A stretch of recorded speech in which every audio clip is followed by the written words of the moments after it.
All right, so good. It's good afternoon in certain places. It's good morning in certain places. In Nigeria, it's afternoon. In Nairobi, it's afternoon.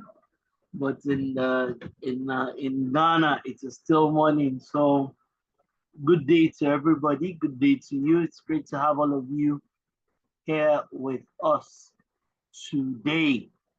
So thank you very much for being here. Before we move ahead, I would like to know a couple of things from everybody that is on the call. Number one will be, can I have your name? Number two will be, can I know the organization that you work for, work with? Can I also know your role in that organization? And if you've got any specific expectations for this session. So please let us go to the chat room, everybody. Your name plus your organization, plus your role in that organization, and if you've got any specific expectations for this particular session. Your name, your organization, your role, and if you've got any specific expectations for this session. So please, can I get people in the room to go to the chat room to give me some answers? Can I get some people in the room to give me some answers? Andrew, give me some answers. Yes, Emily, give me some answers. Cracker, give me some answers. Everybody in the chat room. Isaac, can I have some answers? All right, quickly. Daddy Sola, can I have some answers? Kakra, Coyote, Lucy, Mariwan. Can I have some answers in the chat room if you don't mind? Mika, Mohammed, Naomi. Can I get some answers from everybody? Stephanie, great. Steven, great. Mita, okay. Mita, Victor, everybody, go to the chat room. Can I have some answers from you all? Thank you very much, Mohammed. Thank you for starting. Great, thank you, thank you. Can I have answers from every other person? Right, Emily, good to stay ahead. All right, you have, I mean, I'm sure we have a lot of answers for you today relative to that. I have Mr. Samson here with us. He's going to provide a lot of answers to everybody. So, Stephen, thank you. Thank you very much, Stephen. Thank you for that. You're here to learn. Great.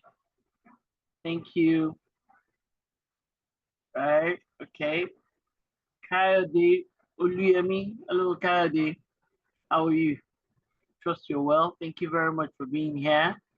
Thank you. Thank you. Okay, someone wants to see.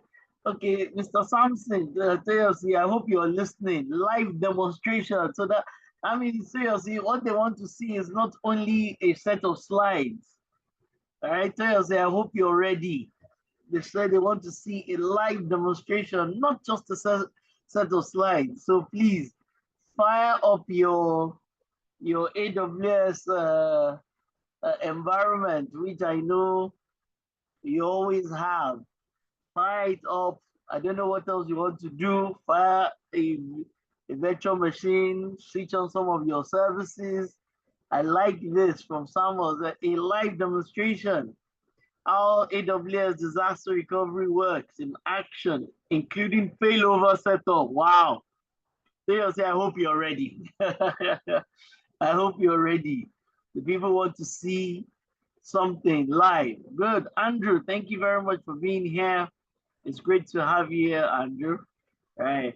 Who else is here? Can I get thoughts and expectations from a couple of others very quickly? Can I get thoughts and expectations from others very quickly? Mariwan, thank you. UBA Ghana, great, great, great. It's great to have you here, Mariwan. It's great to have you here as it is. All right. Tails said we'll do our best. Right.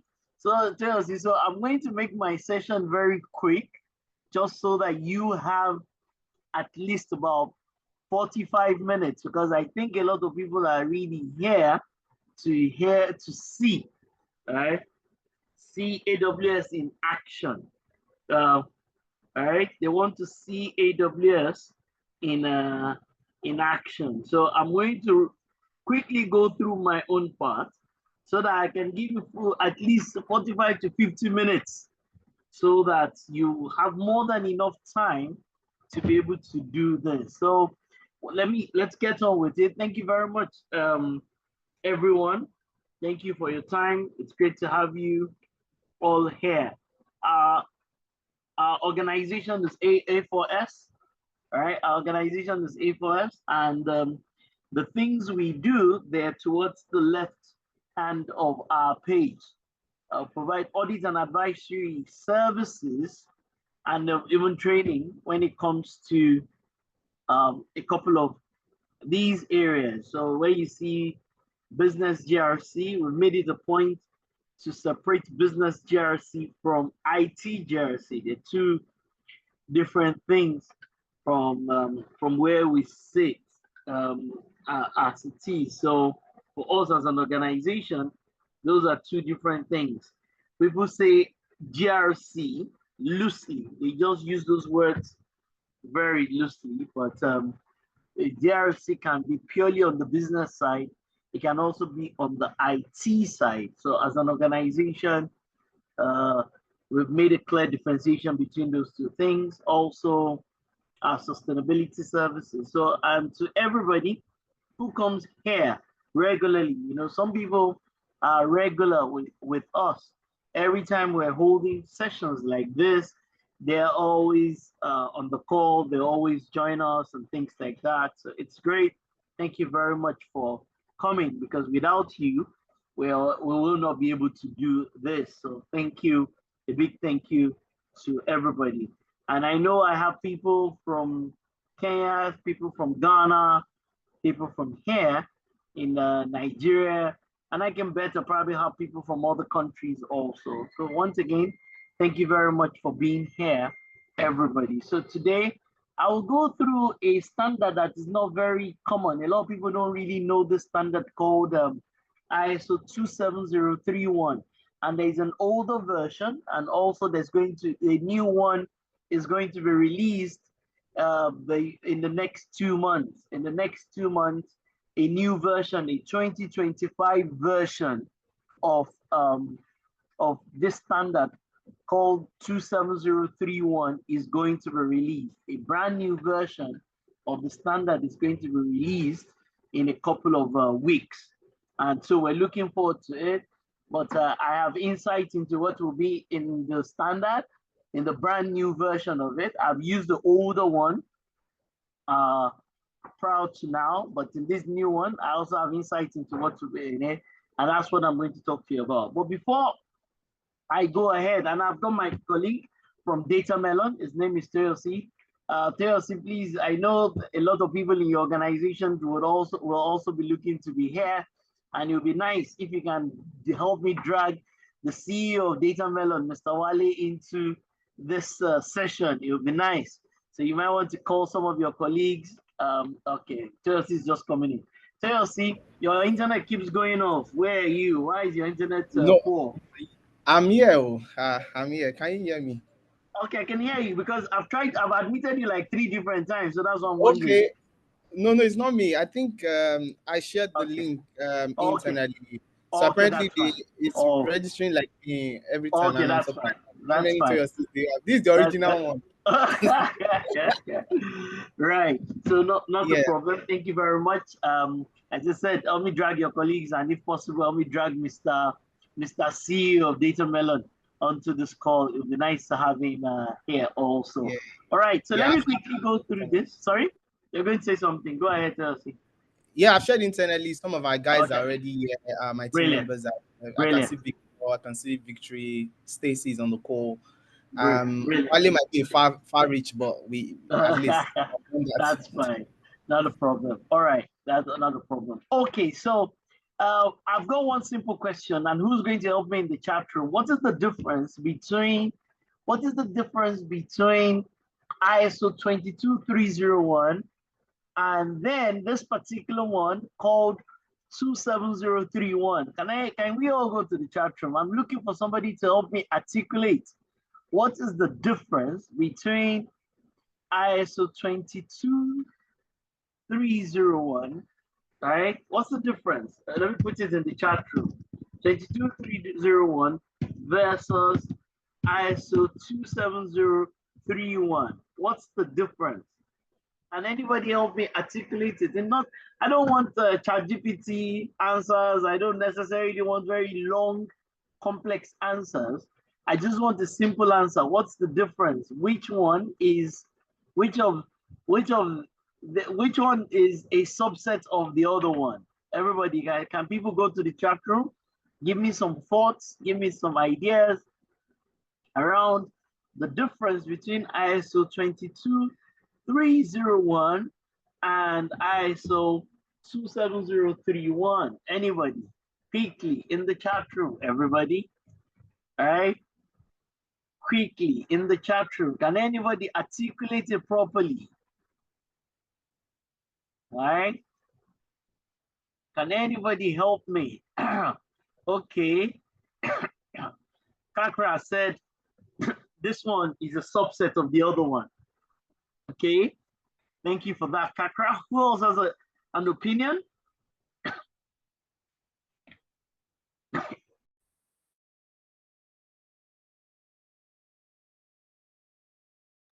Who else has an opinion? Ahmed Adewi says, okay, right, all right. Any other person? Okay, okay. Ebenezer said, I go with Kakra's opinion. All right, okay, good. So for ISO 22301, it usually will involve everything from facilities. I have a slide. Let me look for that slide. I think it would be great for me to kind of use that slide. Give me a minute to kind of get this to demonstrate what the illustration, right? The difference between ISO 22301 and ISO 27031. Just give me 1 minute. It's in this same, because I agree with the great people that have said one is a subset of the other, but I feel the slide that I'm about to show will probably bring it into, will bring it to light even a bit more. Organizations, I think so. Good. So I think I found what I'm looking for. Right. This is it. Let me, yeah, this is it. So let me share my slide again. Yeah, this is it. So you will see that in your organization, when you're thinking, everybody, when you're thinking about business continuity, this is how you need to think. This is how you need to think. You need to think about business continuity from many perspectives, okay? You need to think about it from a strategy perspective, from a process perspective, from a people perspective. So when we talk about succession plan, that's number 3, all right? So you even have to think about it from a facility and from a physical work location perspective. But when you talk about 27031, so if I was going to do an illustration here, I will say this is where I will say to everybody, this is where ISO 27031, this is where it sits. So a lot of organizations, I know that even when they do 22301, they focus only on this number 4, right? So ISO has a specific standard for number 4. That is the standard you and I are about to look at. ISO has a specific standard for this number 4. But because the expectation from your 22301 is meant to be across these 5. So you will see that what Toyosi is going to focus on is not necessarily going to be number 3. It's not going to be number 5. It won't even be number 1. It will really be how can you use technology platforms as alternatives. So you see that Toyosi is going to focus on number 4. And because I didn't want to just come in here and speak primarily about number 4 from a standard perspective. That's why we brought Toyosi and Datamellon here, so that they can actually do, they can demonstrate these things from a technology perspective. So I hope this is clear to everybody. So one big action point for everybody is your organization really doing business continuity? Meaning that are they doing number 1, 2, 3, 4, 5, or is your organization really doing IT disaster recovery? Meaning that you're really focused on number 4. I can tell you, most organizations, they say they're doing business continuity, but they're focused. What they're focused on, what they're looking at primarily is number 4. And because ISO didn't want that, they said, you know what, we'll create a different standard specifically for number 4 as it is. So that's what it is that they have done. That means your business continuity ordinarily should span 1 to 5, but your IT disaster recovery should be focused on number 4. I hope that's clear to everybody that is on the call. Don't be like one of those organizations that they supposedly think that they are doing business continuity, but everything that they're doing under their business continuity is just completely focused on IT disaster recovery. And that's why we're having this session. So that as an organization, if you say to people, or you say to your executives and to your board, and you tell them, Mr. Board, Mr. Exco, Mr. CEO, we're doing business continuity. Make sure you're really doing business continuity, not that you're doing IT disaster recovery and you're telling the entire organization and positioning it to the entire organization as business continuity. Once again, that's something a lot of people do. They're actually just doing IT disaster recovery, but they're telling everybody it is business continuity. Are we together? All right, that's the mistake a lot of people are making. I've got one or two other questions, and I want to quickly, I'm in a hurry to hand it over to Toyosi. So here, everybody, what is another name for RPO and RTO? Anybody? What is the other name? Which of them is American? Which of them is British? All right. All right. So does anybody know? Does anybody know the other name? Because these are the things that are confusing for a lot of people. You know, some documentation will say MTTR. What does that mean? Some documentation will say MTTR. Right? So what is the other name? Can anybody help me? Well, what else is the other name for this? Okay, somebody's joining from South Africa. Thank you very much. It's great to have you here as it is. Okay, so I hope I've made a distinction. Thank you very much. Can anybody tell me, is there another name? When they say MTTR, what does that mean? Anybody? MTTR, what does it mean? Will anybody help me? Which of these does MTTR refer to? Okay, anybody? We have MTPD here, all right? So because sometimes these things are a bit confusing, all right? What are some of these things? Is there anybody that is going to help me in the chat room? You can, okay, so everybody go and use your chat GPT. What is it telling you? MTTR, all right, MTBF, MTTR and MTBF. You know, those are also terminologies that confuse a lot of people. So you have to understand that, you know, these are two different things, right? And they also align to your RTO. Who's able to help me? As I said, I'm in a hurry to leave your face. I want to give this microphone to Toyosi. But these are all things that you need to go to think about. Who's able to explain in the chat room in very clear terms the difference between RTO and RPO? I'm sure Mr. Toyosi would also show some of these things, but please give me some answers in the chat room. So this is the last slide. This is a training for like a week. This is an entire training for a whole week, okay? If I start to talk about everything that is here, I'm not going to allow Toyosi to do the part that he has come to do. And even I am looking forward to Toyosi's part. So today is not the day. I cannot spend the time and the energy to do this. Otherwise, we will reduce the time that Toyosi has. But these are key things, everybody. And you can take a screenshot. I'll even put the screenshots in the chat room so that you go use this. So you can see 5.3.1 RPO and RTO plans. You can see it there, okay? You can also see things like, you can also see facilities, technology, data, processes, suppliers under 4. So this is a big deal. And if you look at this standard, it says ICT readiness for business continuity. ICT readiness, that's where the IRBC comes from. On the ICT side, your readiness for business continuity. So this is what this is about.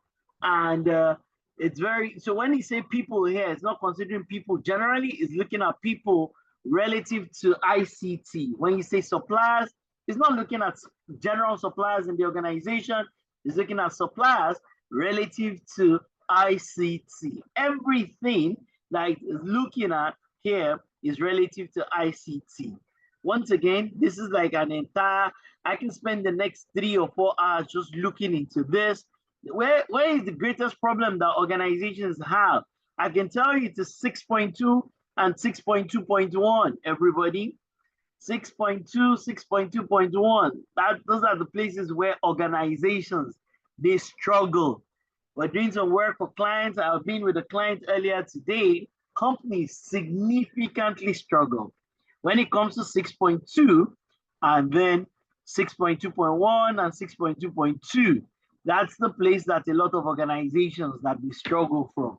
One of my senior colleagues, Mr. Philip Keshiro, who is like a mentor and a coach when it comes to business continuity, just came on the call. Mr. Philip, I greet you, sir. So everybody, if you take nothing away from this session today, this standard is a brilliant standard. It focuses on the ICT side of business continuity, and it is a subset. I'm eager to get Mr. Toyosi in, so please, with a massive, massive round of applause, everybody, you can go onto onto LinkedIn and go and connect with Mr. Toyosi. He's a many-time or multiple AWS expert. So please, in the chat room, with a massive round of applause, please welcome Mr. Toyosi as he will give us the AWS perspective to IT resilience and to IT disaster recovery. Please give a round of applause to Toyosi. Toyosi, the stage is all yours. Thank you very much. Yes, thank you, Dr. Orlando, for that. Can everyone hear me clearly? Okay, brilliant. Yes, Dr.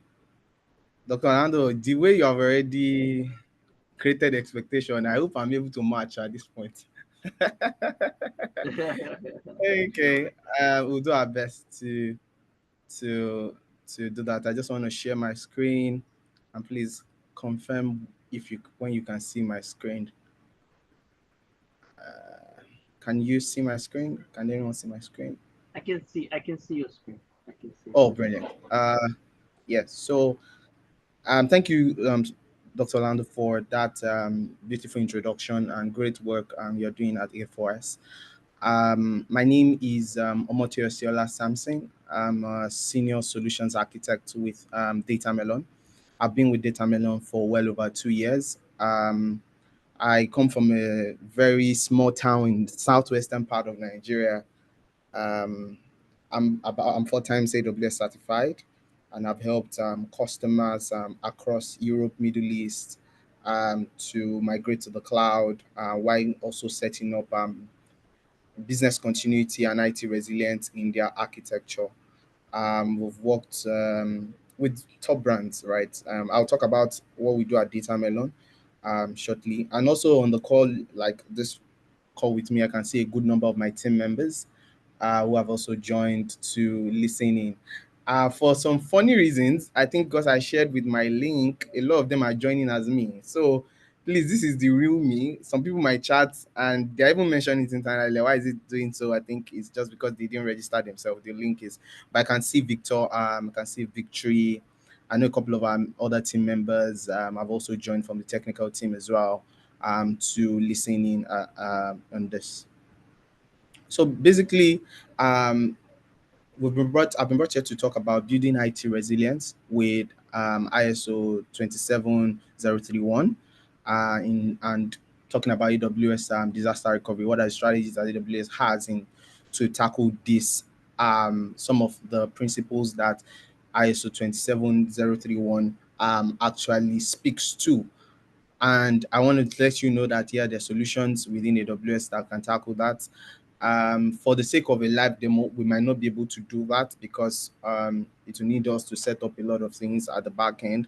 I didn't get that information early, but what I've done is you will not just see slides, you will see architectures. So I can see a lot of internal auditors here, head of IT that are here. And one of the things I can say is if you follow some of this architecture, and this is what we do with our customers to first help them architect it properly, because after you have architected, we just go to building. So if you get it right from an architectural point of view, you will be fine. I can ask a good number of people here, most of our customers, when we speak to them in terms of even disaster recovery, most of them, if I ask you, yeah, some IT people here, do you have an architectural diagram of what your landscape internally looks like?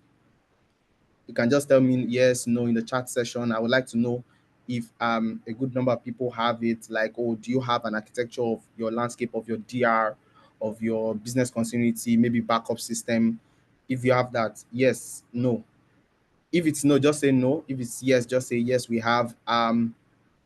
So I sort of understand people I'm speaking to, because what we're going to be showing to you here is also from an architecture point of view, how you can set up your environment to be able to tackle the principles of ISO 27031. With that being said, and why the set section is going on, what will be our agenda? I'll talk to you about Datamellon, who we are, and why IT resilience matters. We're also going to talk about ISO 27031 and its core principles. Think Dr. Orlando has already spoken about how it's a subset of ISO 22301 or so. And we're going to talk about key approaches to strengthening your IT resilience, and we're going to delve deep into how to do resilience with AWS services. Then we'll take a couple of questions. Then we have sort of next step we recommend that we believe that you can take as next steps that you can even help you to do. So about Datamellon, who we are. We are a specialist in AI, data and cloud solutions company.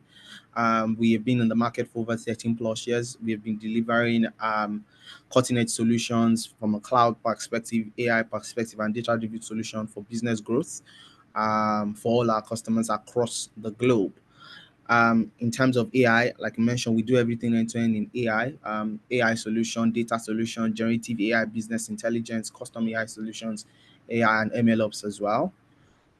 We, in terms of the cloud as well, we do everything end to end on the cloud, right from the beginning. Like we say, if you want to build a Boa Khalifa, you need to have a strong foundation. So we help customers build the right cloud foundation, and we also help customers migrate workloads from on-prem to cloud, cloud to cloud. Um, it's our core strength, right? We have done migrations for over 50 plus customers across the world, and also we're big on application modernization.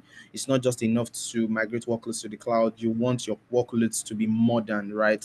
Like for instance, leveraging container services on AWS, or leveraging serverless technology is one of our core strengths in Datamellon. Then we also offer cloud managed services for customers that don't have like an advanced cloud team or DevOps team.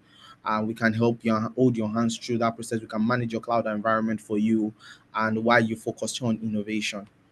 Then we also offer FinOps. This is a big part of our offering to customers. So customers, I've heard a lot of times customers say cloud is expensive.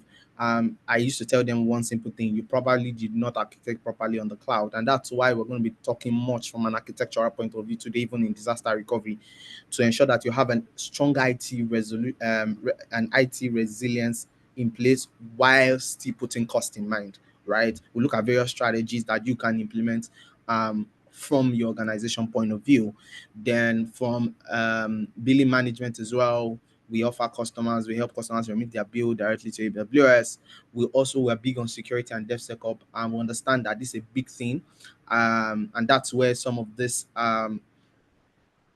continuity conversations we have, security framework, are we adhering to it in line with your auditors and the likes? How do you ensure that you are secured in the cloud, right? It's different from when your servers are in your premises, you have the keys to it, but when they are in somebody else's environment, how do you ensure that it is put in place? We also offer that service to customers, put necessary guardrails. Then we also help customers build cloud native applications on the cloud as well.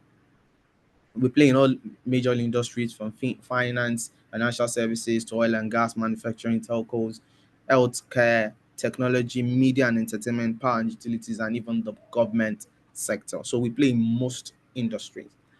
Why customers choose us: we are an advanced consulting partner for AWS, and we are the first migration and modernization partner for AWS in Africa. That speaks to the fact that we've carried out some of the biggest migration projects and modernization projects in Africa, and even in Europe as well. This just to give you an idea about the badges that we own. We are well advanced with AWS. We are the implementation arm of AWS across the continent. In 2023, in testament to our work, we were announced as the Rising Star Partner of the Year for Sub-Saharan Africa for carrying out the biggest migration project in Sub-Saharan Africa, while ensuring that disaster recovery was put in show. So actually, the customer is public knowledge. It was GT Bank. We migrated the GT World application back to AWS. So in terms of our team, which I have some of them on the call, team of strong solutions architects, AI, ML engineers, data scientists, DevSecOps engineer, business executive, we span across London, Lagos, Abuja, Ghana, Kenya, and the Kingdom of Saudi Arabia. So just to give you an idea of some of the customers we worked with, like I mentioned, we worked with Guarantee Trust Bank, the Royal Bank of Scotland, Vodafone Group, FIRS. We've worked with the big boys in the industry, BT Sport. You can see the likes of Sterling, Providence Bank, in that regard. This is just to give you a sneak peek into our customer base. It's much more than this. Even in the startup space, we've worked with PageStack, Fincra. You can see UBA, Stanbic, IBTC as well. So, going into the crux of the matter, right? Why IT resilience? Why IT resilience? It is important that we have IT resilience. Why does it matter to a business? There is the framework. I can see on the call we have an auditor here on the call as well. That is looking to ensure that maybe their business is aligned in terms of this framework. So before that, we then need to ask ourselves, what are the challenges businesses face um, due to inadequate IT resilience? Based on that, the first thing that happens to you and everyone is financial impact. Downtime cost business thousands of dollars per minute by research by Gartner, with data breaches averaging 4.5 million $5.5 million per incident, as reported by Gartner through IBM. So you should understand that when you don't have an adequate IT resilience in place, you are losing money, right? Your data can be breached, right? And you can see based on research that per incident, IBM lost $4.5 million. That's just one incident, right, on a data breach. So that's averaging $4.5 million. It could be this is way more, right? So from a financial impact point of view, you must see that it's important to have a strong and adequate IT resilience in place, where no matter where you are, your system is highly available. There is no downtime, right? No matter what happens, no matter the attack, how can we ensure that we are highly available across the world? Then another thing is reputational damage. All of us here say if Facebook goes down today for just even 30 minutes, imagine you can't access WhatsApp. That's, let's say, Meta generally. You can't access WhatsApp, Instagram, Facebook, all this platform. We start making noise because we then begin to lose trust in the system. It affects the brand. And that's why big corporates, I remember there was a time where a particular bank were unable to access their service for, I think, 2 days because they were doing some upgrades internally. It's over more than 2 days, I think like almost a month, over almost a week, and people could not get their money out of the bank. It was chaos, total chaos. And as a result of that, they lost customers. People started talking bad about the brand, and that's because there is no adequate IT resilience in place. Even if you are doing a change management, even if you are doing an upgrade, right? You need to put all this in place because it can affect your reputation as a business. Then also operational disruptions. It impacts your supply chain, your service level agreements, and your workforce productivity. If you don't have an adequate IT resilience in place, your business is disrupted, right? You can't plan properly. And most importantly, um, cybersecurity and compliance. Yesterday I was watching a movie on Netflix. I think it's Zero Day. It's a good movie that I think everyone should watch. And there was an attack upon. It was like a movie that they attacked the U.S. government, and for just like I think a day, people were not able to get access to their bank account because there was a malware attack and the whole nation was in chaos. Though it's a movie, but it perfectly depicts why you should have a strong IT resilience in place, right? And ensure that you are in compliance with GDPR if you're in Nigeria, and NDPR and the likes, right? So it's important that you have strong IT resilience in place because there are increased ransom attack.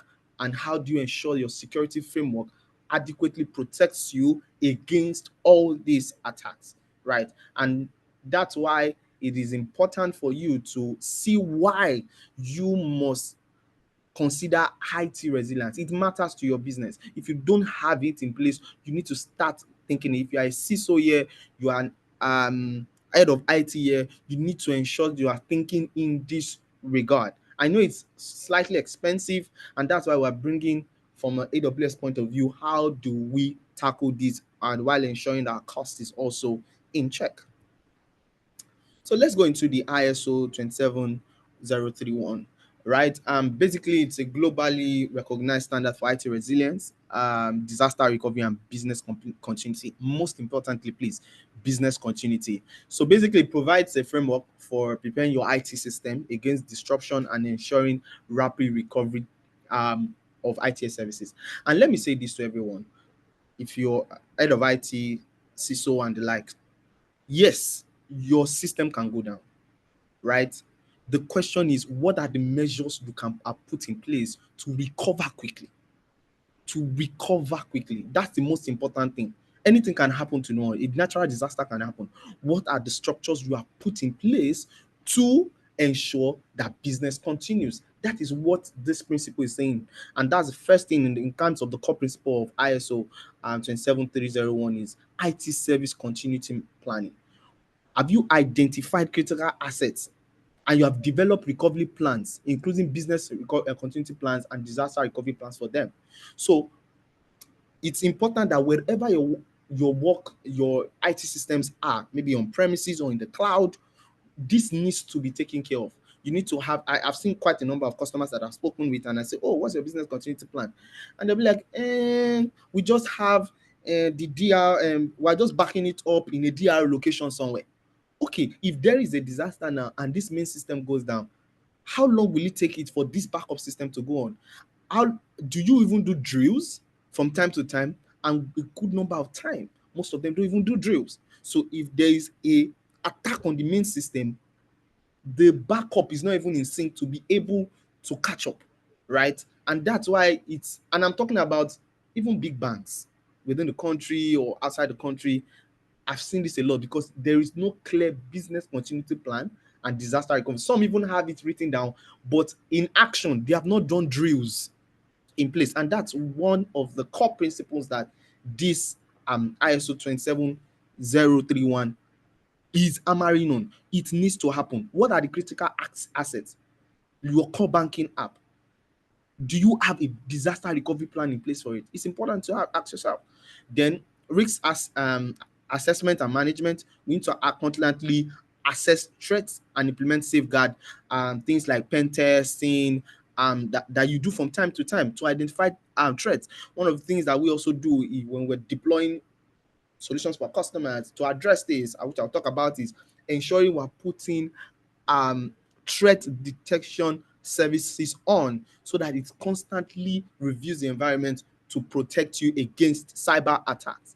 Then also, what are the mitigation strategies? It's important to understand, how do you cover for redundancy? Do you have a failover system? Do you have backups? What are your security controls? Those are the things that this principle is looking out for in your architecture, in what you have designed in your environment. And also business impact analysis. Everybody knows this. You need to have a working recovery time objective and recovery point objective, and the difference is very clear. Just for many people that don't know, RTO, which is recovery time, is the maximum acceptable downtime that you can accept as a business before a service must be restored. So you, as your business, I've seen business that cannot even, they can only accept two seconds downtime. So we need to know what is your RTO. If your service is down, can your service survive for 10 minutes downtime? If yes, there's a strategy you can put in place for you. Oh, your service cannot survive even 0 seconds downtime. Then we know what to put in place. Oh, the service can survive 1 hour downtime. There's also a strategy. So your strategy is clear. It's important. When I have a conversation with my customers, I ask them, what is your RTO? Based on the kind of business you have, and also listen to this for cost point of view. Not all applications should have the same RTO and RPO, because not all are as critical. For instance, you cannot be defining RTO of maybe less than 4 seconds for an application that people only access once a while, right? You need to look at it because it is costly to run an active, which I'll talk about much more later, architecture. Then also from an RPO point of view, what's the maximum data loss allowed before serious impact, right? You also need to define it. Oh, can you, for instance, now, if you're a bank and you know that people would always come into the account maybe every seconds to check their account balance, you know that you cannot, your RPO has to be lesser. But if it's an application where the data is only checked daily, you then need to look at, maybe a longer RPO, because the more you want your data to consistently be replicated across multiple regions or multiple availability zones, the more the cost.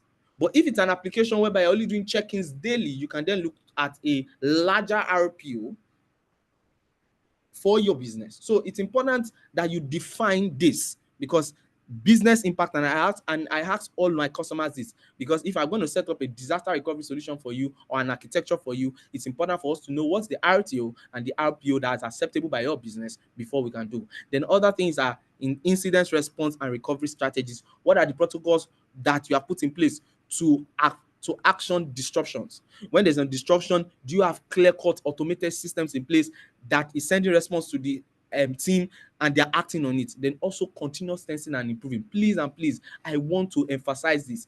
Regular disaster recovery drills is important. It's not just good for you to have them in place, you need to put drills in place. And at Datamellon, what we do for our customers is when we set up this infrastructure for you, we advise you to do drills at least once in a quarter around simulate attacks. There's something that Netflix does.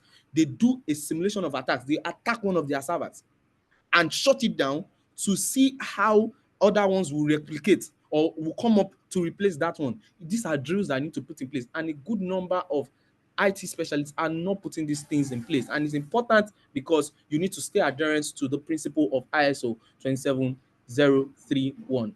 Please, if you are still with me, just let me know that, oh, we are with me. Just let me know you are with me, because I want to know if people are still following me. So, importantly is, TY, you've talked about the need for us to adhere to ISO 27031. You've explained what the key principle is on. How do we approach it? What can we do in place? I'm an IT person here, I'm a head of IT. I need to know what I need to put in place to address some of these things. Now, first and foremost thing is, I used to tell customers that it is very it is very difficult in this age and time, given the fact that customers want to go global, to run most IT resilience on premises, right? And that's why it's important for you as a CISO or an head of IT person here, or a cybersecurity person here, to start thinking cloud, right? In the cloud, it is way much easier. It is easier to implement some of all the structures that address to this framework. And first thing is cloud-based data protection and redundancy. We have services like within AWS, because we're an AWS partner, like AWS Backup, Amazon S3, that already has all these automated backups in place to ensure that your data is available. For instance, now, your data in S3, so S3 is AWS object storage file, is replicated automatically, very cheap, across 3 availability zones. Across 3 availability. So 3 availability zone is, one availability zone is a list of data centers. One availability zone is data center that have multiple rack connected to them. Now, a replica of that is in another location within that same country. So in AWS alone, you have what we call at least 3 copies of your file within a country, and that can be a region, right? Which I'm going to show something about that later from an architectural point of view. And I'm saying something like S3, by just putting it in S3, by just using a service called S3, it automatically does that for you. So you can also keep redundant copies across different AWS regions. So just as you have, so AWS has a region in, say, Cape Town now, you can have another of the copy of your data replicated. You say, okay, in case the Cape Town region goes down, you can have a copy of that in an island region. Same copy, doing consistent, what how will I say, consistent replication for you by just in doing services. And when it's doing the backup, it does incremental backups just to minimize your what, RPO. You know, I mentioned the point of RPO. So there are already services in place that you can just plug into. Then also another strategy you can do is, and we at Datamellon, we are big on this.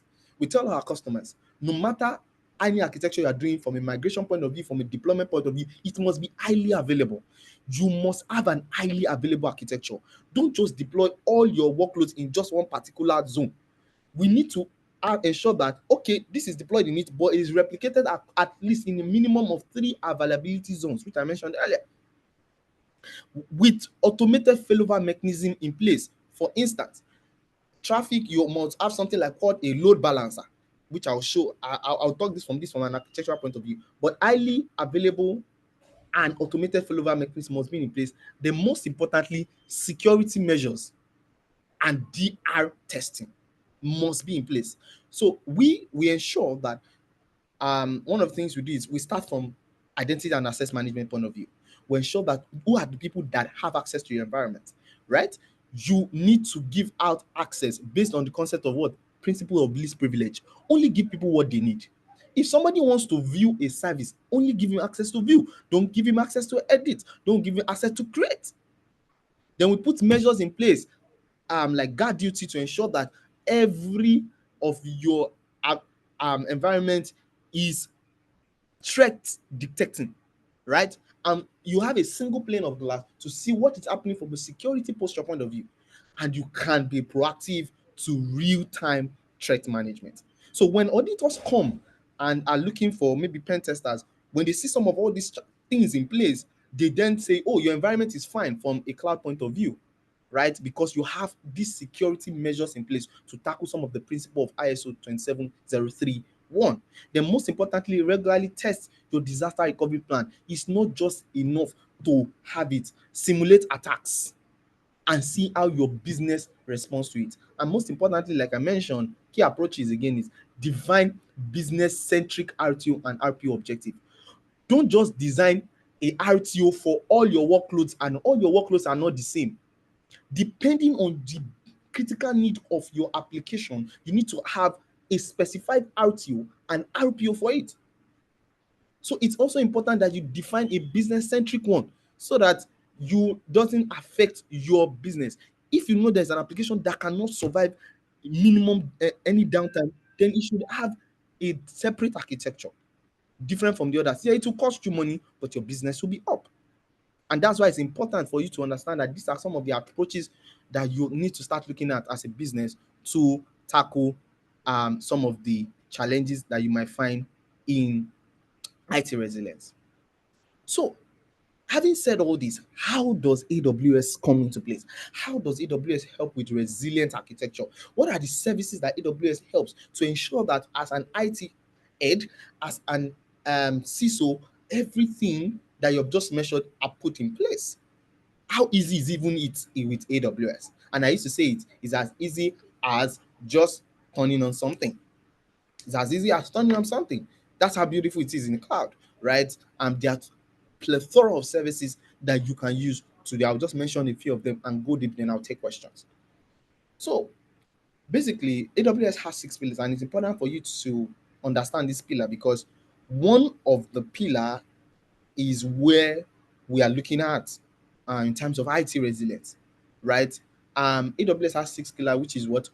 Operational excellence, right? Your ability for your applications and systems to deliver business continuity value constantly while improving your processes and procedure.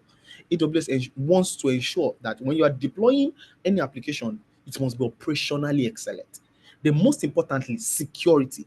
You will ensure, see, so in this security, there are two things you need to understand from a security point of view. There's security off the cloud and there's security in the cloud. AWS is in charge of security of the cloud. That's the physical infrastructure, but you are in charge of the security in the cloud. So AWS have provided you with tools that you can use to secure your workloads in the cloud, your systems, if you choose to turn them on. But there are some that AWS will advise you to turn on by default so that you can protect it at least from a minimum point of view.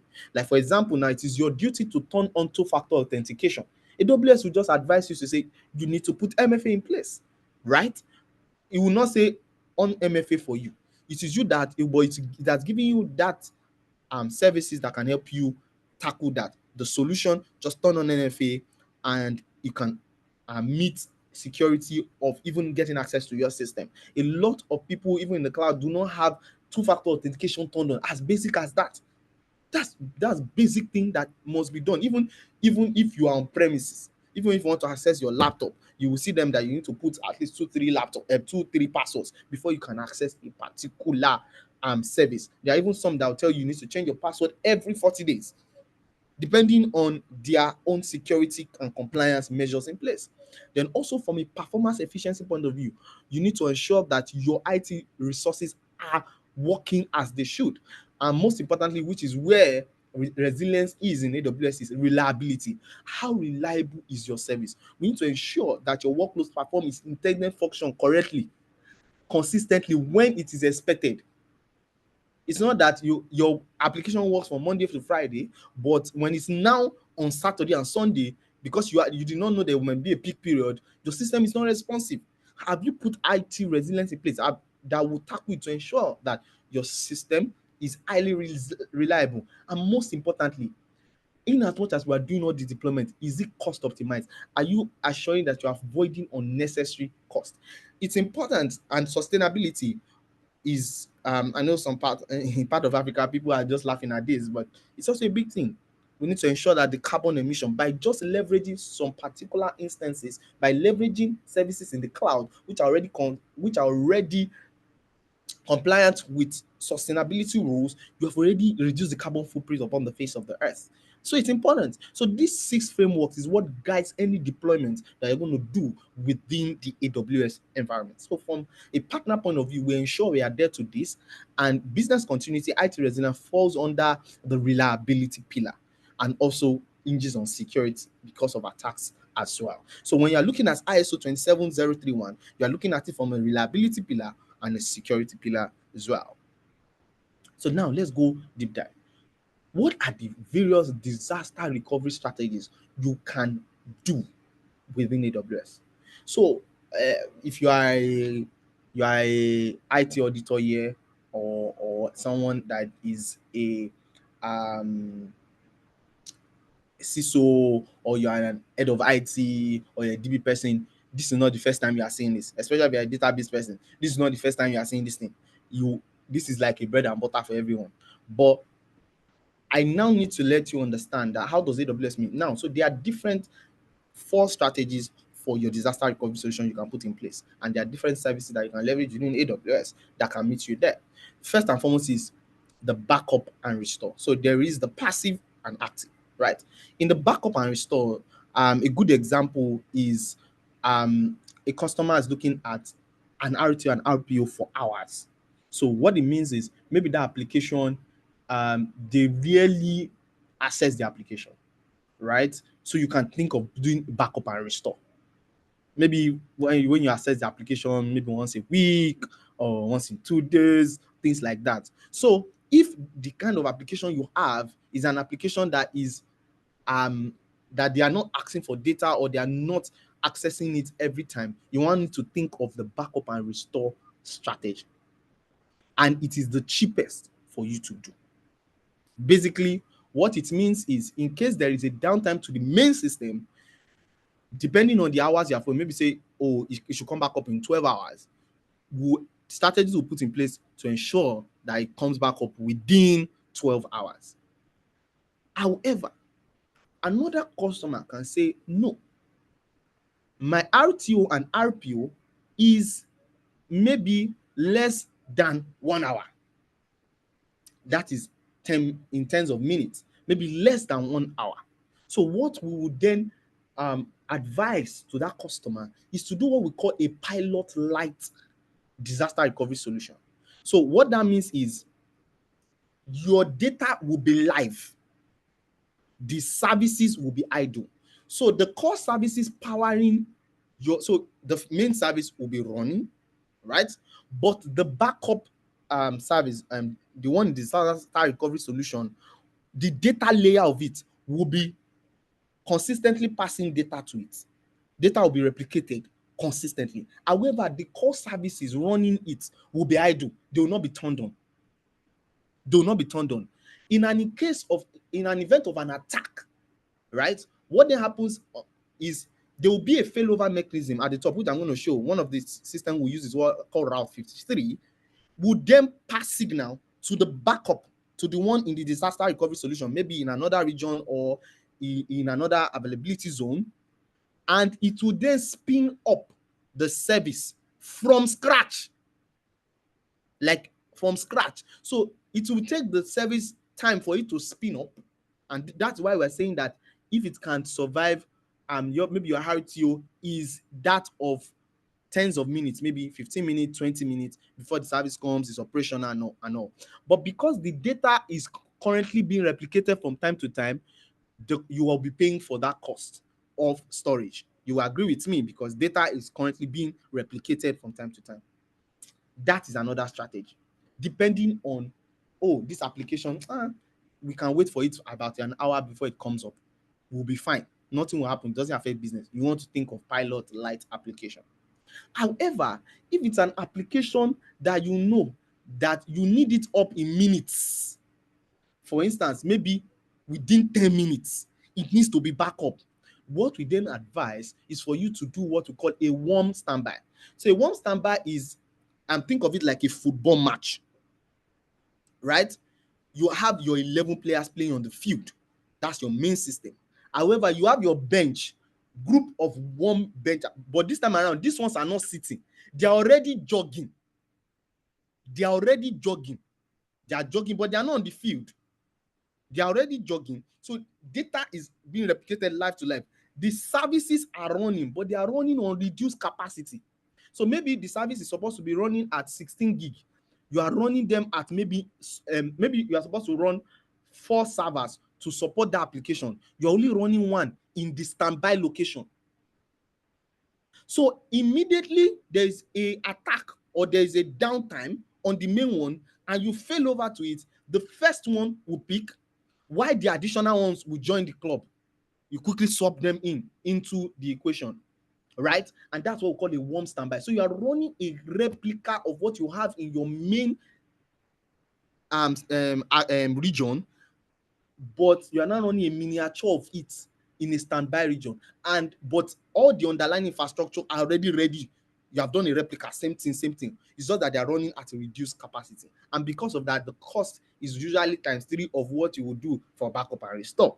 Because remember, data is being replicated live, your services are running, but they are running at reduced capacity.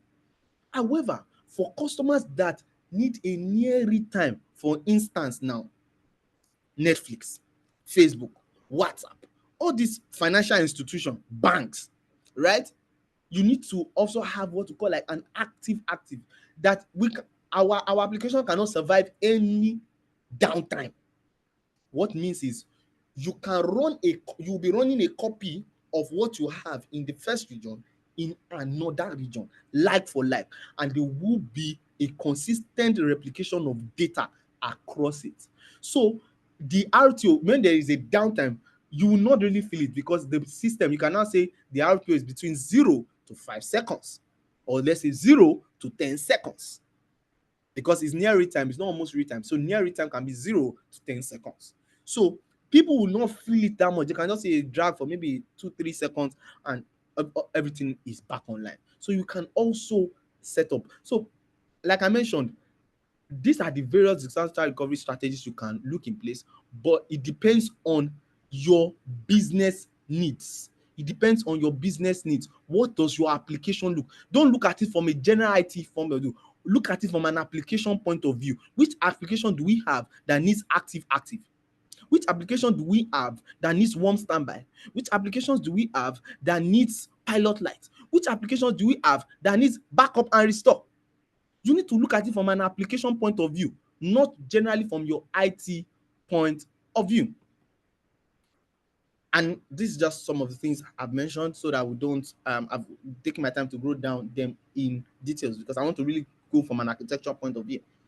Now, we have a good number of AWS services that you can leverage on. One of the most that I love the most, which is very beautiful, easy to set up, is called AWS Elastic Disaster Recovery. I'll talk about this in details. Just from an architectural point of view, you see it. It automates failover across AWS regions. Then we have Route 53. So Route 53 is our DNS resolution and traffic splitting service within AWS, depending on what kind of strategy you are put in place, what kind of failover are you looking at. We can do that for you. If you want to have, or maybe you want to direct traffic, say, okay, let one have 50%, one have another 50%, depending on what you want to do. It's a service, and Global Accelerator is a service that even helps you amplify that across the major region. Then AWS Backup is a service that automates backup across multiple regions for you and your business, and even helps with easy rollback. So let's go in details into some of those services. AWS Elastic Disaster Recovery, called AWS DRS, which is a fully managed disaster recovery service that minimizes downtime and data losses by replicating your workloads from on-premise to the cloud, or from the cloud, like from one region in AWS to another region. So the way this service is It has key features like continuous data replication. So your data is synchronized from your source system to AWS. So this, if you are looking to use AWS as a disaster recovery site for your on-premises workload, it is fine. We can install this agent in your environment that will do this replication for you, and it's do a continuous CDC. It can do block level replication for you. Then automated failover and failback, or it has it already inbuilt. When you're looking at a low RTO and RPO, this is what you want to be thinking about. If you are a business that are looking at a whole low RTO and RPO, and you have servers on premises that you want to have a backup with on AWS, you want to think about AWS elastic disaster recovery. No disruption DR testing. You can do drills within it. It is cost effective, and it has a broad platform that supports Windows, Linux, physical servers, and virtual machines. So basically, how it is how you do it is it's an agent. Um, you install it maybe on your on-premise environment, and it does block level replication. Easy to set up, you test, you operate, and fail over. Yes, this is what I wanted to show you. Please, I want to know if everybody is with me, because it's important. I want to start talking architecture now. Please, can you, from the chat, are you with me now? Because this is important. This is an important knowledge you need to get. Just let me know if you are with me. Just yes, we're with you. Oh, brilliant, awesome. So look at your screen right now with AWS DRS. So let's imagine you are someone here, and you see I can see someone that's from UBA Ghana. Now, from UBA Ghana, this is your data center on premises, for instance. What DRS will do for you is very simple.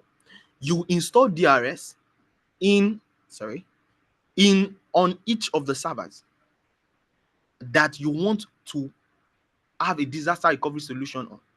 What DRS will do is then we open a secure network port, right, over the internet, or depending on if you have a direct connect. Direct connect is a dark fiber between your environment and AWS cloud, and it will be doing a what? A continuous block level replication to lightweight servers. Now notice it is in a staging environment. These are the lightweight EC2. For instance, if you want to do warm standby, it can do warm standby for you. So these are the replicated lightweight servers with their attached EBS. EBS is our storage, just like the hard disk attached to each of those servers. It will do that for you. Now, the staging area automatically creates resources and terminates them.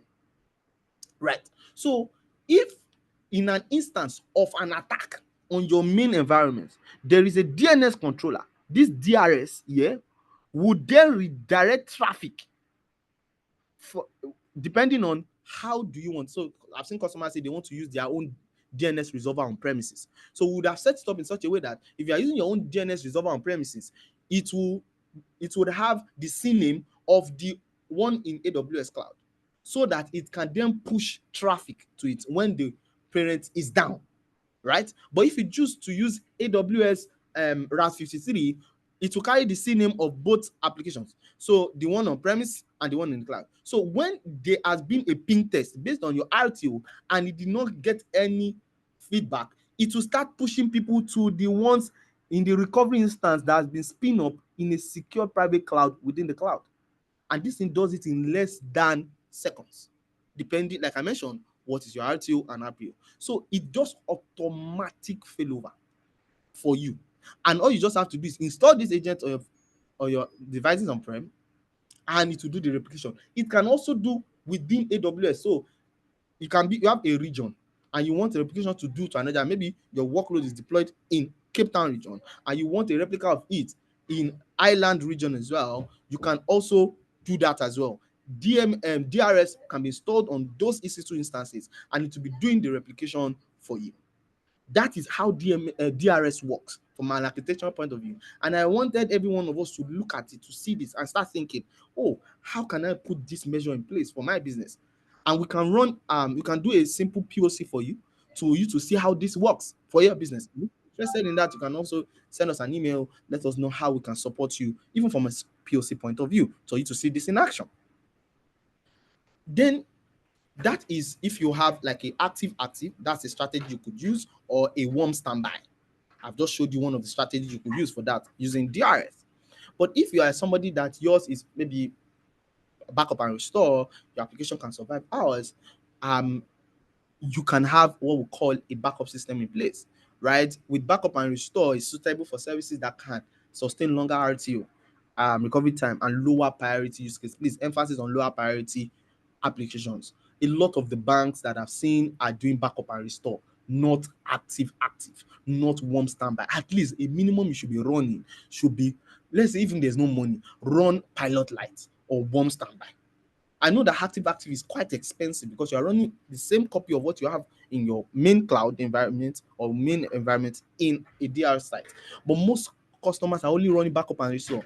For even critical applications, that shouldn't be. It should lower priority applications that should be running backup and restore.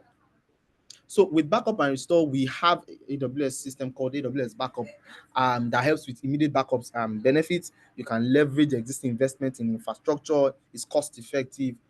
And the beautiful thing around it is it eliminates the physical use of tapes and administration. It unlocks insight from your data. So based on how your data is being backed up, you can learn from it.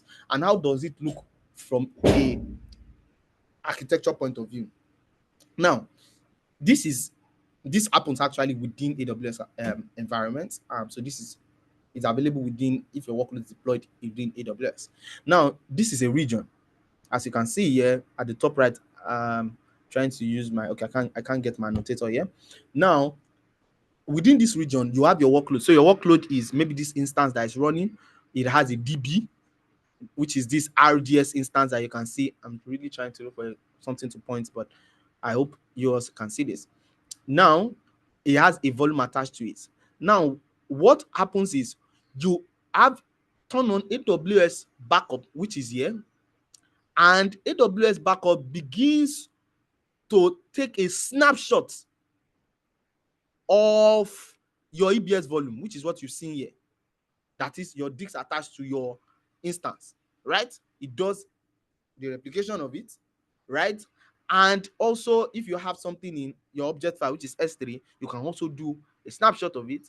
And what happens is, because you want to set it up, what you have in region A, let's say Cape Town region, you want to have it in Ireland. With AWS backup, you don't need to install anything. All you just need to do is turn it on and tell you that, okay, this is the source. Then the cross region in Ireland will be the destination, and it will be doing the cross regional backup for you based on what you have. Some people can say you should be doing daily backup. Some people can be saying you should be doing hourly snapshots. Some people can say you should be doing 6 hour snapshot, depending on it. And remember, if you are doing daily snapshot, it's more expensive than if you are doing monthly snapshot. And all this, you can see the cost even before going in as well. Now, you have already set up your backup and restore within, and don't forget this from a data point of view. What then happens if there is an attack? How does failover happen? So this is what happens from a failover point of view. If there is an attack on the availability zone, that's the main server, which is what is cancelled here. Can you see? What happens is the standby availability zone. Let's go back here. Look at what here, this place, this third line, the availability zone that I seen on the third one. You see that it was grayed out. Is just a lightweight. They are not running. They have been set up, but they are not running. So you are not paying any cost. But when there is an attack on the main availability zone, so this one is first thing first is you are doing what we call a failover to another availability zone within the same region.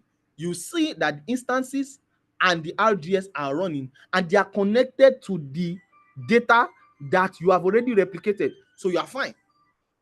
But in an event where the region is down completely, how do we ensure that we are still up? AWS backup also does that for you. What then happens is, in an event where an entire region is down, remember you also did what we call cross-region replication, where you now see that the data in this other region is consistent and the services are running. But for the time when the services are not running, please listen, you are not paying anything because they are completely shut down. And remember, because this is a longer RTO, it can give it time to come up. So with AWS backup, you have simplified how to do backup and restore within AWS. So you don't need to come and be doing snapshot, you now be taking it. No, it can automate it for you. It even give you insight about the data you are backing up, and it supports various services like EC2, RDS, a lot more and more services that you can use for backup and restore strategy. And lastly, more importantly, how do we do multi-AZ, that is multi-availability zone and multi-region deployment on AWS, right? I mentioned you using AWS backup, right? But there's also another way to do it, right? This is a very good architecture. Please, I don't know if people can see this architecture clearly. Please, can you confirm you can see the architecture that I'm showing? Anyone? Oh, someone said, It's visible, seriously. I mean, it's clear for me. Maybe, okay, yeah, it's visible. it's visible. Okay, brilliant. So, in terms of this architecture now, look at this. Now, when we are deploying workloads, for example, what you are seeing here is a customer is running a Kubernetes workload within the AWS cloud, and his computer running on Kubernetes. It has some nodes, managed nodes. Then he has a RDS. He has a database. Then also he has a MongoDB application, which you are seeing DocumentDB. Now, he also has some static assets, which are object files and S3.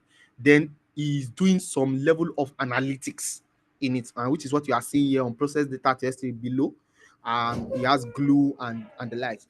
So he's doing running both compute application, then it's also running data analytics solution as well.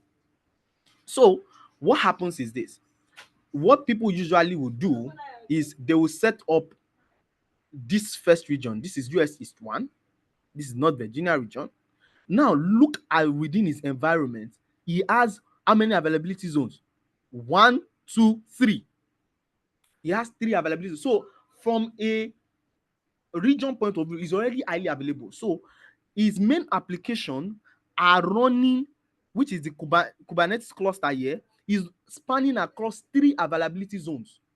But what many of us do on premises is that we only run them on one. So if there's an attack on just one availability zone, the other, there's no backup anywhere. But just by plugging into this alone, what happens is that even if there is an issue with the data center in this availability zone, the same data is replicated in another data center, which is within that same country, a replica of it in other 2 places. So it's already highly available in that regard. And it's the same thing he has done for his database. You can see his main database, RDS. He now has a read replica of it again. Look at his document DB again. He has a read replica of it again in another availability zone. The reason why I didn't span it across 3 is because of cost. And notice he's doing for read replicas, right? So, and he has an S3 which already automatically spans multiple availability zones. But that is not enough. Within the context of that region is highly available. But what happens if there's an attack on that region? And that's what ISO 27031 always look out for. Okay, what happens is if Cape Town region goes down, there's an attack on the entire country. Are you saying we're not going to access your service? No.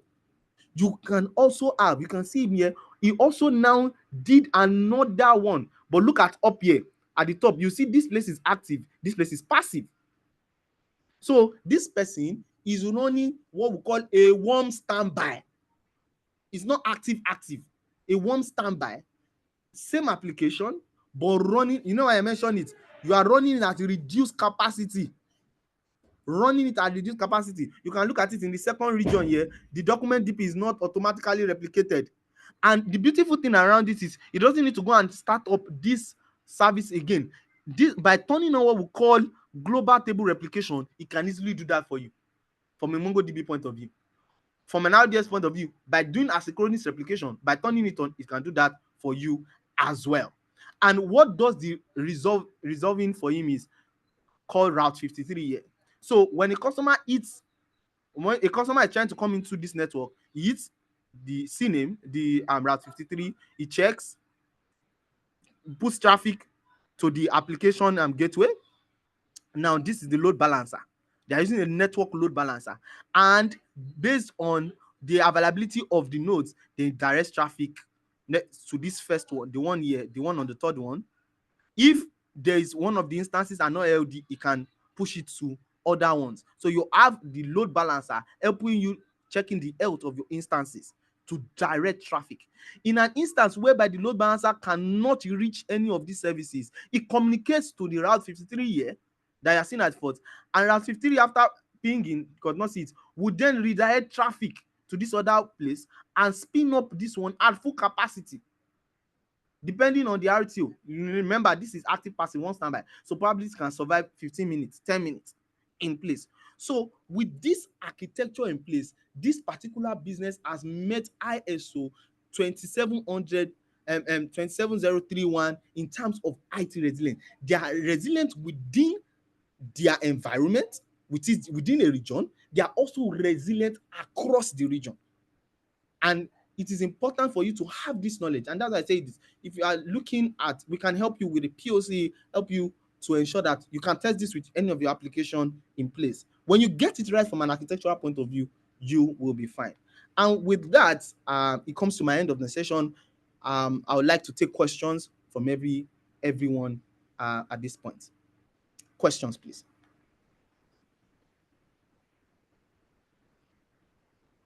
Dr. Orlando, can you hear me?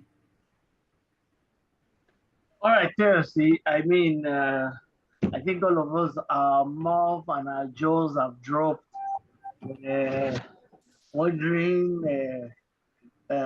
One of the questions already said that, okay, what do we have to know these kinds of things that you know? Okay, yeah.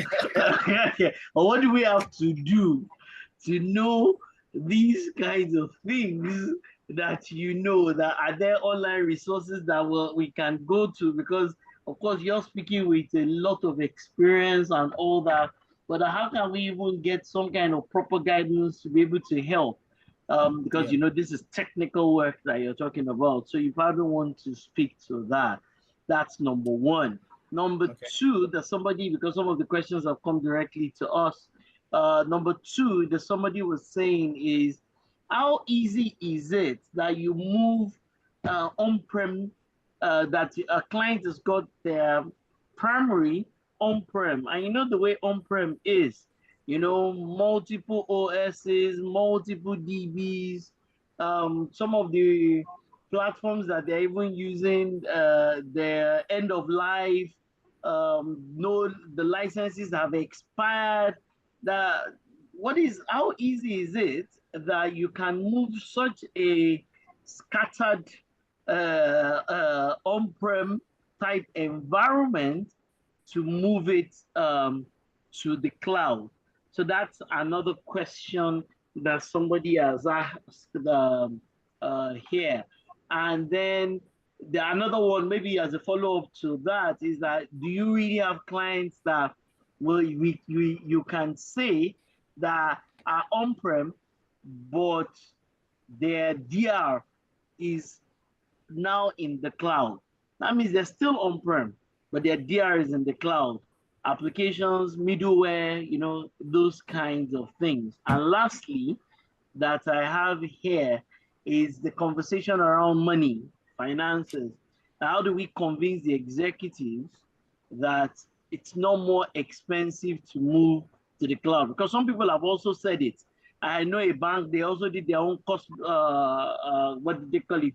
Cost justification. And they said, see, when we buy servers, we can use it for 5 years. When we are paying these people, especially because of Nigeria and Ghana, that the foreign exchange is a problem.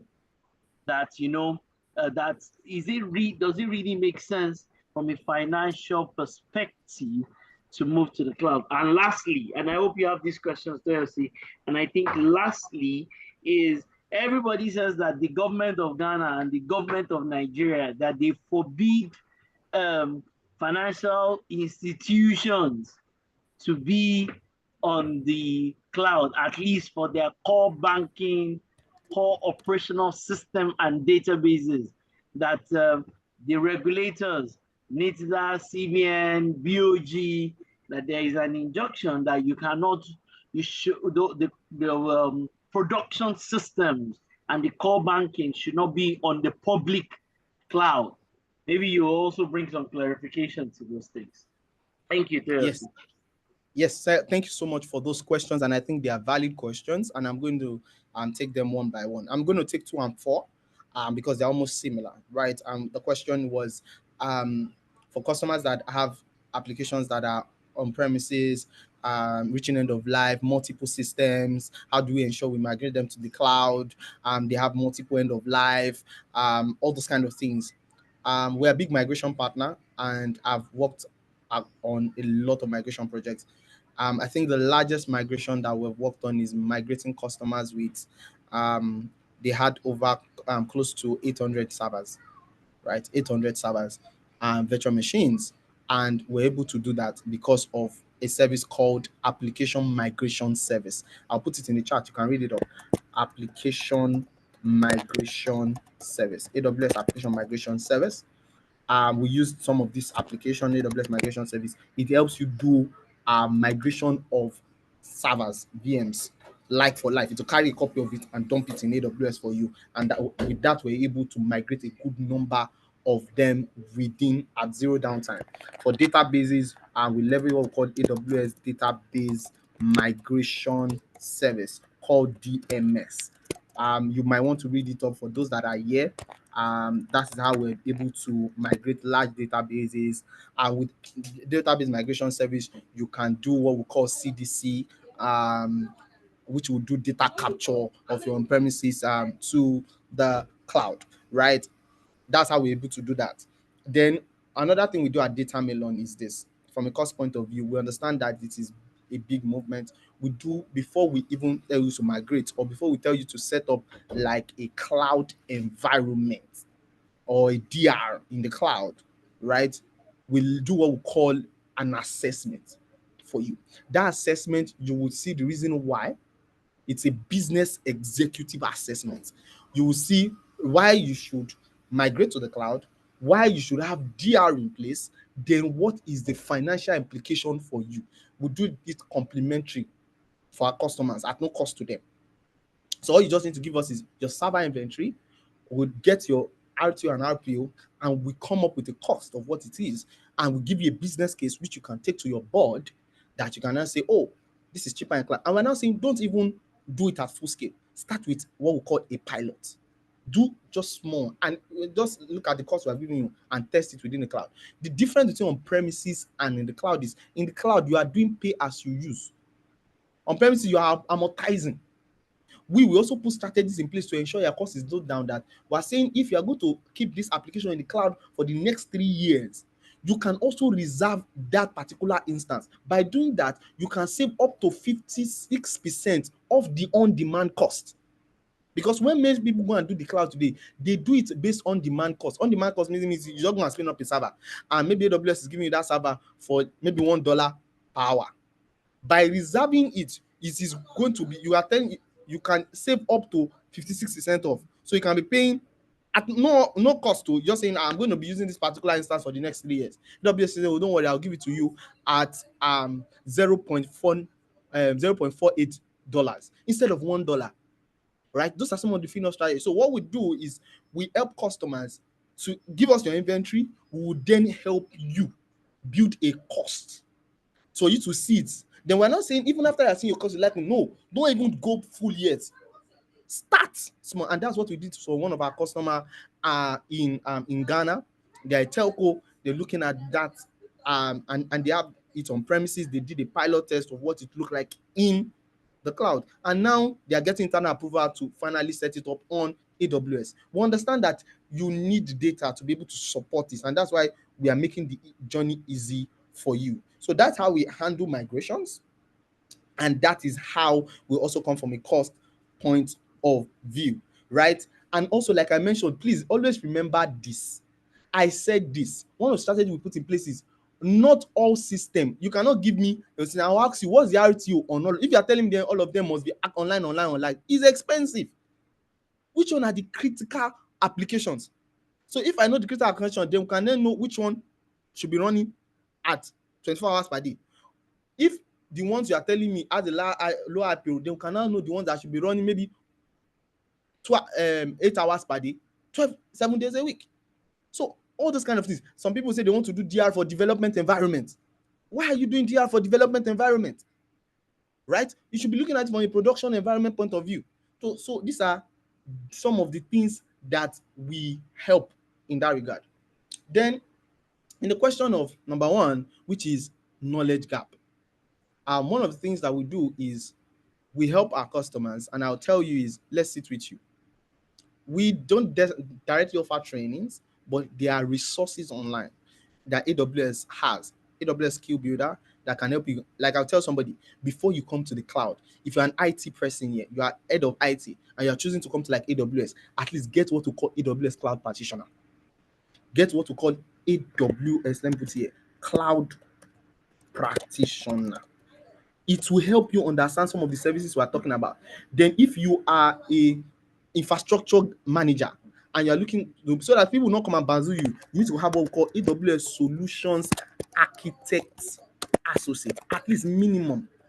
It will teach you some of all these things that I am talking about. I put them in the chat. You can read them up, right? So that you can understand how is it to get on cloud, why are you able to put this. So all these are important for your growth in able to address things like this. Now, I want to address the question around data must not leave country and all. We had some people meet, and we're trying to have some meetings with the Bank of Ghana, and we're preparing a page about. I'll just give you people a sneak peek into it. A lot of people keep saying that data cannot leave country, but have you read the Ghana Act? Let me just show you a sneak peek of it. When we did our research, look at what it says. The Ghana Data Protection. Can anyone see my screen? Please confirm if you can see my screen. The Ghana Data Protection Act 2012, Act 84, mandate lawful data processing and protection. Data may be stored outside Ghana if adequate safeguards are implemented. It's the same thing even within Nigeria, right? The challenge of the regulator is not data entirely leaving country, is are there necessary safeguards that you have put in place to ensure that data is protected? And yes, we do. Within AWS, you have those structures in place, ensuring that when your data is moving in transit and at rest, is it protected? Is it encrypted? Yes, we can turn on AWS KMS. From an identity access point of view, okay, if you want to remove your data completely from cloud, you don't want it, do you have mobility of data? Yes, your data is. So that's why I said AWS is just in charge of the security of the cloud. You are in charge of the security in the cloud. Your data remains yours.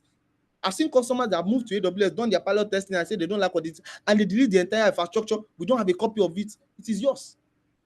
So, and we also forget that the DPA of Nigeria and Ghana are even the subset of the GDPR.